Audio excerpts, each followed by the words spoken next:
आदाब नाजरीन, स्वागत है आपका लाजवाल चैनल में। मैं हूं नरेंद्र सिंह ठाकुर। आइए नजर आते हैं दिन भर की खास खबरों पर। नौशहरा के गांव दब्बड़ में आज सेना की राष्ट्रीय राइफल क्लास यूनिट की तरफ से एक मेडिकल कैंप और वेटनरी कैंप का आयोजन किया गया, जिसमें कई लोगों ने अपने मवेशियों का इलाज कराया और अपने लिए भी दवाइयाँ ली। रामनगर से कुलवंता बसंतगढ़ पीडब्ल्यूडी मार्ग पर वाहनों को आने जाने में आ रही हैं काफी दिक्कतें, जिसकी वजह से यात्री भी हुए बेहाल।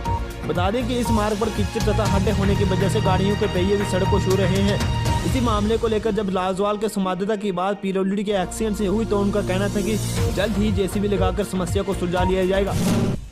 सुमन पंचायत के लोगों द्वारा आज बिजली विभाग के अधिकारियों के खिलाफ जोरदार प्रदर्शन किया गया। इस मौके पर पंचायत के पंच कालिदास ने जानकारी देते हुए बताया कि आज पंचायत में बिजली विभाग के अधिकारियों के साथ एक बैठक रखी गई थी।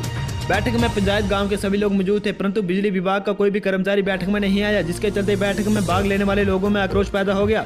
लोगों का कहना था कि वह पिछले कई सालों से बिजली के खंभों के लिए विभागों के चक्कर काट रहे हैं, परंतु विभाग द्वारा उन्हें बिजली के खंभे मुहैया कराने के लिए असफल साबित हो रहे हैं। वहीं पंचायत ने फैसला लिया था कि आज के दिन एक बैठक होगी, जिसमें पंचायत के लोग तथा बिजली विभाग के अधिकारी इकट्ठा होंगे और इस समस्या पर चर्चा करेंगे, परंतु बिजली विभाग के अधिकारी उस बैठक में शामिल नहीं हुए। इसी मामले को लेकर स्थानीय निवासियों ने जिला आयुक्त उधमपुर से आग्रह करते हुए कहा कि सुमन पंचायत में बिजली के खंभे जल्द से जल्द मुहैया करवाए जाएं, अन्यथा वह लोग अपना प्रदर्शन लगातार जारी रखेंगे। जिला अस्पताल रामगढ़ में डॉक्टर मौजूद न होने की वजह से गर्भवती महिलाओं को जम्मू रेफर करना पड़ा, जिसको लेकर कांग्रेस पार्टी के कार्यकर्ता गुलजार अली ने राज्यपाल से मांग करते हुए कहा कि जिला अस्पताल रामगढ़ में आ रही डॉक्टर्स की कमी को जल्द से जल्द दूर किया जाए, ताकि आइंदा स्थानीय लोगों को मुश्किलों का सामना न करना पड़े। तथा उन्होंने कहा कि इस हॉस्पिटल का नाम डिस्ट्रिक्ट रामगढ़ नहीं बल्कि डिस्ट्रिक्ट रेफर हॉस्पिटल रामगढ़ होना चाहिए, और उन्होंने चेतावनी देते हुए कहा कि अगर जल्द से जल्द जिला अस्पताल रामगढ़ में डॉक्टरों की कमी को दूर नहीं किया गया तो वह लोग सरकार के खिलाफ कड़ा विरोध करने के लिए मजबूर हो जाएंगे।